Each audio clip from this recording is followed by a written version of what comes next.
because I did not have $20,000 to $30,000 for that, I had to say goodbye Right. at this dream of this ideal, this biological desire of wanting to have my own children. So that's when I later found out that I had endometriosis, and it was growing rapidly, and it was so beyond painful physically and emotionally, and of course affecting me as a human being, as a woman, as a worker, and then thus affecting my relationship. This is Chat Over Popcorn, brought to you by Aspire Media and Marketing, hosted by Angela Ansa. Subscribe to our social media networks and follow the conversations on Facebook, YouTube, and Instagram. Chat Over Popcorn, where the conversations run deep, starts now. Welcome to Chat Over Popcorn, where the conversations run deep. My name is Angela Ansa, your host for the show. Tonight's show is about infertility, the impact it has on couples, and how we can bring more awareness on this particular issue. Infertility is the inability to conceive within 1 year of unprotected intercourse. And about 6.1 million in the United States currently suffers from infertility. And about 1/3 of all infertility cases can be attributed to men. That means it affects both men and women. And then across the globe, about 48.5 million people suffer from infertility. That is a high number. Joining me to discuss this very sensitive topic is one of the most amazing women I know, Shannon Kern, who have lost her battle with infertility.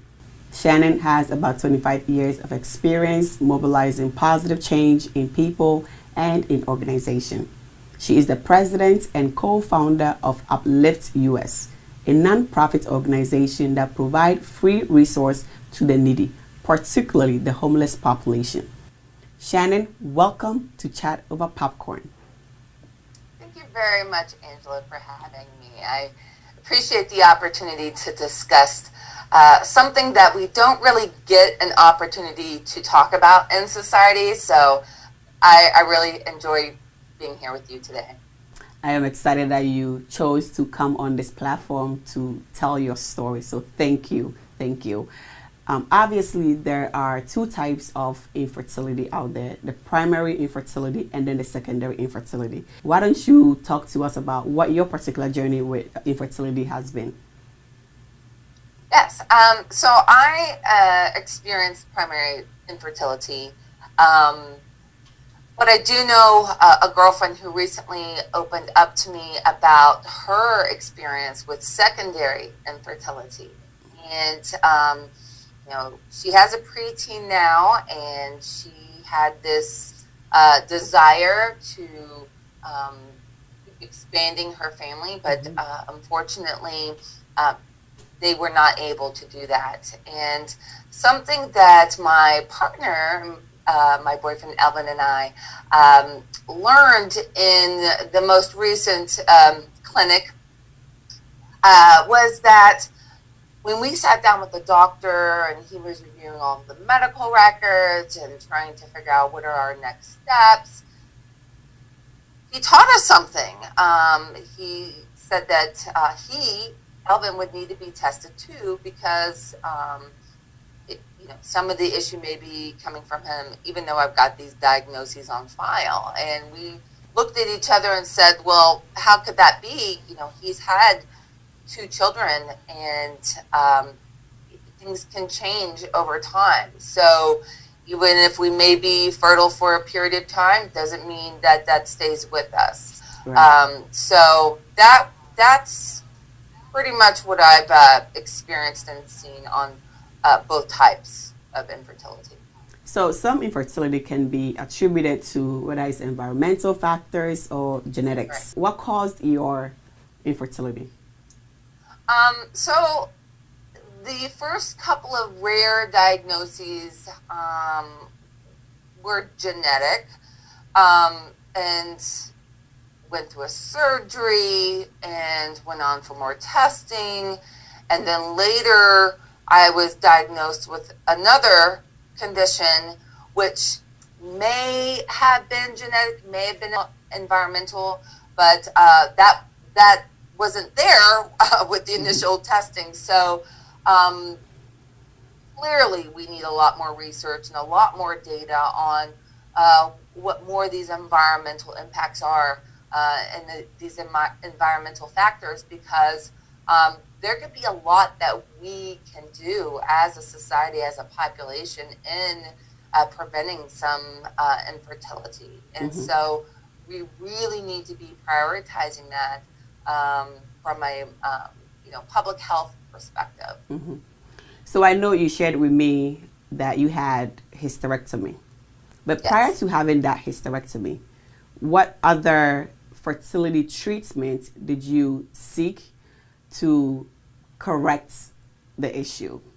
Initially, when we found out about my issue, I had been considering possibly freezing my eggs, thinking that I still should have a decent amount. At this point in time, I was 31 years old.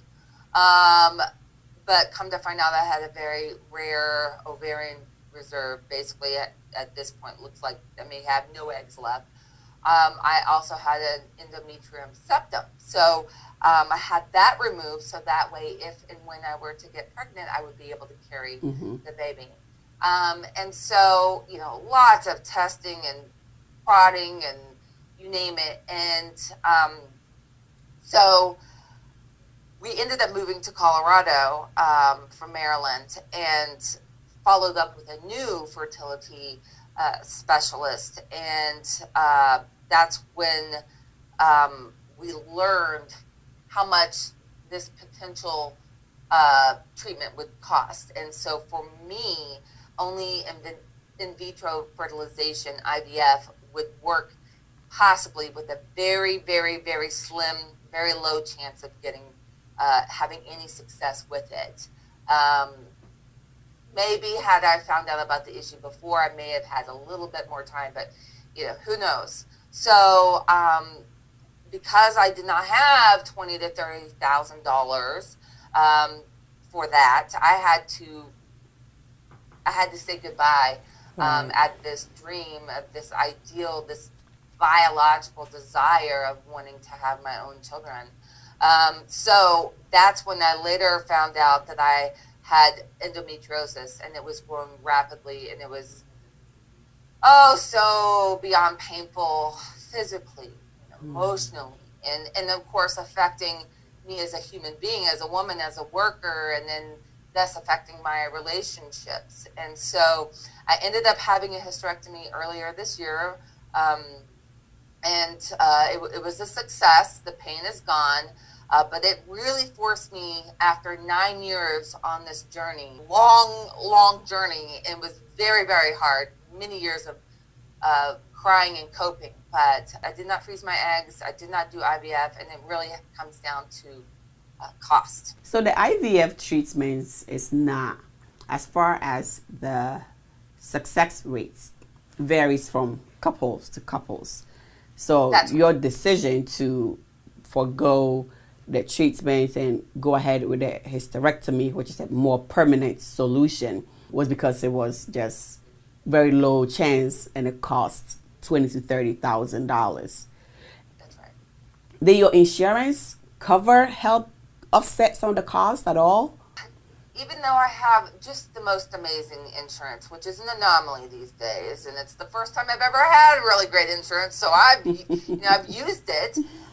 So with some of the preliminary testing procedures, some of the outpatient, just different types of sonograms and different types of evaluations that they had to perform on me, most of those were covered with my copay, my specialty copay, which again, I'm just very fortunate that I didn't have a high deductible health plan, because of course that would have been a lot more than what I had spent. But even though it's very good health insurance, it still didn't cover any of the actual fertility treatments, such as the freezing of my eggs or IVF. Like, that would all have to come out of pocket. And I am not rich, and I don't have that kind of money. Unfortunately, because I did not have $30,000, I had a very slim chance of even having any success. I just said, you know what, it is what it is, and I had to deal with that. But I know since then, my best friend actually helped get some progress made on that front. So I think there's a little bit more coverage, and I do know several girlfriends who their fantastic employers paid for their treatment. So, you know, it's not a one-size-fits-all, as you know, in America, and this very interesting healthcare system that we have right now. It's hit or miss, but I know a lot of insurance companies don't actually cover the actual treatment. Maybe some of the testing, but many don't cover the actual treatment. The impacts that it has on individuals, on couples, you think about the psychological, the stress, you think about how it predisposes individuals to certain health conditions like heart diseases, and to think that we as a system do not see infertility as a medical condition worth paying for, and putting the burden on couples to foot the bill. I mean, $20,000, $30,000. How many couples out there has this money lying around that they could just go pay to try to have a baby, right? Like, why is our system just designed the way it's designed? Everything, my background is in public health, so I like to think everything is about public health, and quite frankly, it is, because you think about couples who suffer infertility, and I know we are going to dive much deeper into the emotional turmoil that they go through, and we're going to talk about a lot of other things that affect the couple. But you think about just the byproducts of these infertility issues and how just the consequences of it can increase individuals' healthcare expenditures, right? But yet we do not, as a system, invest in trying to address that problem. That's, you know, a lot about our broken systems, if we'll be honest, is because we are not addressing root causes. It's a lot of patchwork involved. And as we know in the history of the United States of America, women's health really hasn't been much of a priority, you know? And it's not just women's health. This is family health. Like, this affects families. And it's really unfortunate because, first of all, 10 to 15% of American couples, or couples in America, they're dealing with this right now and every day. And it affects it affects everything. It affects your mental health. Therefore, you know, I went right into group therapy. I went right into individual therapy to prepare for my hysterectomy. I went and got on a antidepressant to help stabilize me through the coping period after my hysterectomy. And those are just little itty bitty costs that begin to add up, and that's the financial cost. But also, if we start treating infertility as a true population health issue, a public health issue, and because 10 to 15% of couples in America are struggling with infertility, that's a significant portion. And if there is something we can do to even alleviate some of the financial or any of the other impacts from just doing a little bit more research and figuring out how can we do better as a country and as a healthcare system, I think that would behoove us. Right. And I like that you throw in that statistics. 15% of couples are suffering from infertility, and the ramifications, the consequences really put a huge financial burden on these couples. And we would continue our next conversation focusing on the impact that it have on people's wellness, their emotional well-being, and then talk about the impact it has on the couple as well. And then we would start to dig deeper on how we can look at potential coping mechanisms and other ways that as a society we can bring more awareness on this. So guys, if you are enjoying this video, we are just getting started. It's about to go deeper into the real issues that the concerned parties experience regarding infertility.